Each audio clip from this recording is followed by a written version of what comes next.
We're with Denise Brady in Alameda, California. She would like to share some of her experience in preserving Alameda's historical architecture with particular reference to Measure A. Measure A was an ordinance passed in 1973 by the citizens of Alameda, and many people today think it was just to save the old houses, the old buildings and structures that were being destroyed, but there was much more to it than that. At the time, there were many buildings being destroyed, and in their place, high-rise apartments and condos were being built. And the people who were concerned about the level of density that was coming in joined together with the people who were very upset about the destruction of the old homes. So you had these two factions come together, and they decided to do something about it. There was rampant destruction, and many plans approved by the city council and the planning board to continue with the destruction and build more high-rise structures along the lines of Manhattan. And I've seen drawings, I've seen pictures of approved plans, and that literally is what was in store for Alameda. So you had these two groups of citizens got together, and they proposed very simple language in Measure A, and that nothing more than a two-family unit could be built. What was happening prior to that, they were tearing down houses and building multiplex apartments, 10, 20, 25 units.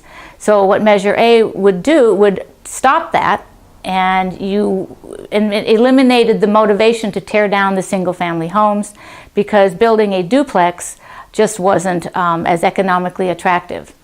So at the same time that Measure A was proposed, the ordinance, the council was very aggressive about wanting more development. So there were 3 persons who were nominated to the council, and they won.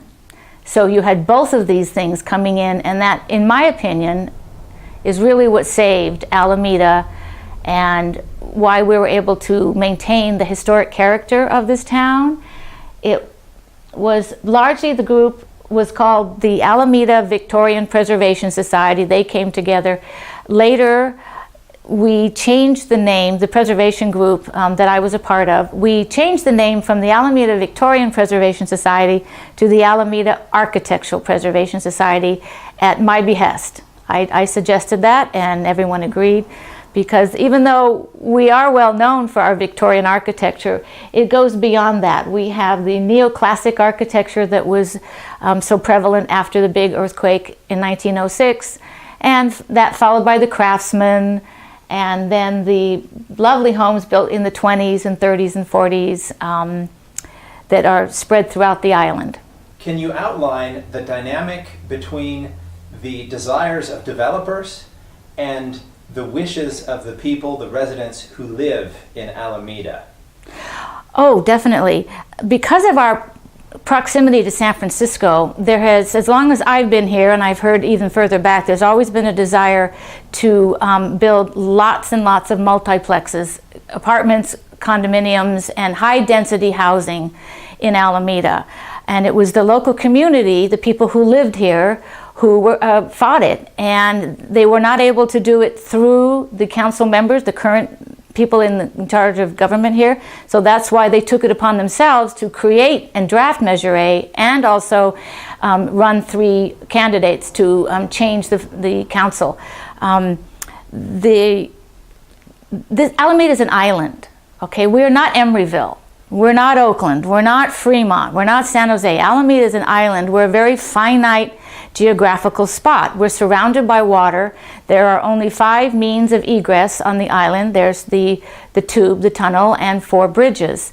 And if you keep expanding the population, that greatly impacts the people who are living here. And it also, in the event of an emergency, that would impact the ability to get on and off the island.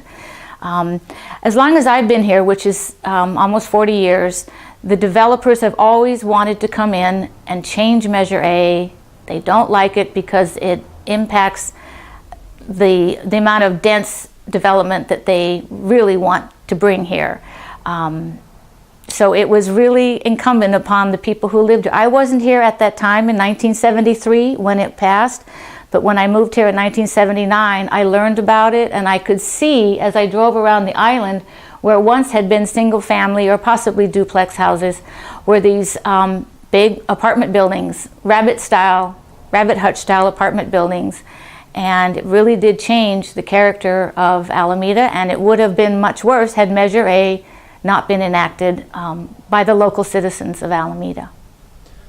So if a developer would say something like, why are you worried about what I do with my land? What would you say to someone who said something like that? Well, it wasn't their land.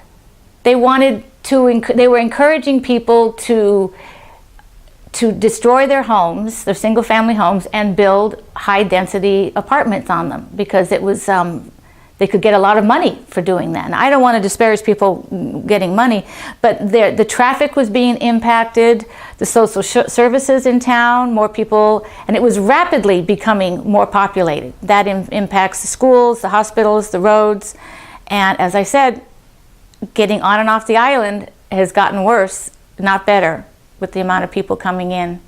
If you look at the Bay Area and you see how various areas have developed, what would you say Alameda would do to fit into that patchwork? Like with the development of the Bay Area, would you like Alameda to stay the way it is? Or would you like controlled development, or would you like no development at all? Controlled. No development is not realistic. And that Measure A has never been about no development. It was, at the time, it was just to slow down how rapidly things were changing, really rapidly. And it also did not infringe upon property rights. Someone could still build a duplex if they wanted to. They just couldn't tear down their home and build a 12-unit apartment building. I am not objecting to development. It needs to be controlled. It needs to keep in mind the context of where you are and the limitations that we have in Alameda. It's not a big place. So Alameda has lots of old houses. Do you think that there is a direct correlation between Measure A and the number of old houses that are still in Alameda? Absolutely. Why do you think that is? Well, do you think because the incentive to tear down the old houses was removed with the limitation of Measure A saying you could only build a duplex. And that stopped the rampant development. Approximately from the end of World War II till the passage of Measure A in 1973, there were about 1,500 single-family homes torn down. Those were single-family. And in their place were all these multi-unit buildings. And that had a drastic impact on the rapid increase of population here. There's something else we haven't mentioned, and that's quality of life. And the quality of life was definitely impacted with all that rapid development.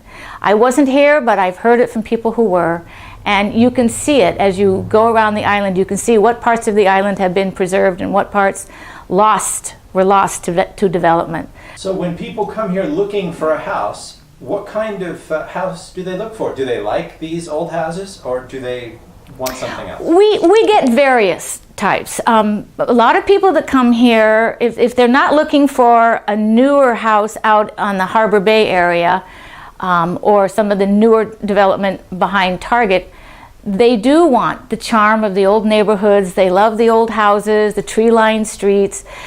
Oftentimes they're leaving the hustle and bustle of San Francisco, and they want to come here and they want a single-family home. And oftentimes that's to raise a family. A few years ago, there was a headline in the Chronicle that said Alameda, back then it was Alameda, where hipsters go to breed. Well, it's true. I've updated that now. Alameda is where techies come to breed. All you need to do is go out on a Sunday afternoon if you're interested in looking at open houses, and you'll see them. Lots of millennials, young techies with a baby in the front pack or in the stroller or a bun in the oven. they want to come to that small town feeling that Alameda has, and very often they're looking for single family homes. Not necessarily big ones, just small ones. And they like the schools here, they like the parks. It's the vibe that we have in Alameda, and high-rise development would erode the quality of life feeling that we have here. And so there are those of us that would like to see it stay and preserved as best we can. What do you think about someone converting a single family house, let's say a Victorian, into units that would be inhabited by a number of separate people? Well, that was allowed. That happened a lot. Prior to Measure A, there were a number of the homes that weren't torn down that were converted to units, and they were grandfathered in even after the passage of Measure A. Because as I mentioned earlier, Measure A said nothing more than a duplex. But those units that had been converted to those single family that had been converted to multi-units prior to that, most of those were just after World War II. Or during World War II and after World War II, when there was in fact a need for housing in the Bay Area, and housing was limited and building was limited, so they were converting some of these larger homes. And on a positive note, those homes are still here. They weren't destroyed. They're still here. They have 2 to 5 or 6 units in them, but they're still here and they still grace our neighborhoods. More recently, the city council, various city council members have found ways to get around only converting your house to a duplex. That's still allowed as long as you have enough square footage and lot size. But more recently, the state has come into play with the passage of 2 Senate bills a year or so ago, maybe it's 2 years now, that basically eliminates the R1 or single family zoning in California with the accessory dwelling units. You can, if you have a backyard that has enough square footage, you can put another house back there, even though you may live in an R1, which is single family zoning. So the state is coming in pretty heavy-handed with telling people that you will build more housing. And even if people don't want to, they can't force you to at this point. So what are your fears for your area in Alameda? Do you think this will be relevant? One of the saving graces in this is the state thus far has allowed local municipalities to set the guidelines for how big the units can be, and for instance, if you need to have a certain amount of square footage in your property in order to put in a unit, and if you don't meet that criteria, then you can't do it. And there have been, I believe, a couple dozen already in Alameda that have been built, but they fit into the criteria of what is allowable in Alameda, and I don't have the specifics of that right now. I could get back to you with that. So if I wanted to buy a house maybe a little out of my price range, couldn't I say, well, wow, I can just put up something in the backyard here? You might be able to, depending on the square footage. Okay. But interesting with this this Senate bills that came in California, there's no parking requirements. Yeah, no off-street parking requirements. Unless I don't have the details today with me, but Alameda basically qualified as having enough public transportation due to the proximity of the bus stops, and because we have a very active bus line in Alameda, and because of that it was worded such that if you were, I think, within a quarter mile of a bus stop, then you were exempted from having to have off-street parking. Now there may be some patches of Alameda that don't qualify, in which you're not close enough to public transportation, so you couldn't put in the accessory dwelling unit. But essentially, if you were to move here and you met the requirements, and it was a single-family neighborhood, you could put another house in your backyard. The other option is, if your house is big enough, you could put another unit inside your house. There is a requirement that you have to live in the house, either to do the unit in the house or the unit in the yard. You have to be a resident, but there's no way of policing it that I'm aware of. So wouldn't that increase property values for some of these? It depends. You know, that's a good question, but there are varying opinions on this. Some people were very excited about it. Some people were very upset that their neighbors could be putting in more units in their neighbors' yards without providing any off-street parking, and naturally parking would be impacted. So there's two sides to this issue. I know a lot of real estate agents were excited about it, but a lot of homeowners were not because of the reasons I just mentioned. Now, a number of these neighborhoods were developed and built well before the automobile. Can you describe some of the modern adaptations people have to do to cope with the lack of parking? Yeah, you're right. When these houses were built in the 1870s, 80s, 90s, and turn of the century, early 1900s, they were not driving cars. So a lot of these houses don't have off-street parking. There was no driveways. Over the years, some of them have been able to create driveways alongside the house or in front of the house, but not all of them. So as a result, not all of our housing, vintage housing, has off-street parking, and so the people who live here, most of whom have cars, already park on the street. So with this Senate bill that was introduced for the accessory dwelling units not requiring parking, people can build more structures in their backyard. Very likely these people that move in are going to have cars, and that's going to further impact the lack of parking on the streets. I want to add something else that you may or may not be aware of. Over the last, I'd say 3 or 4 years, Alameda has become a parking lot for people who don't live here.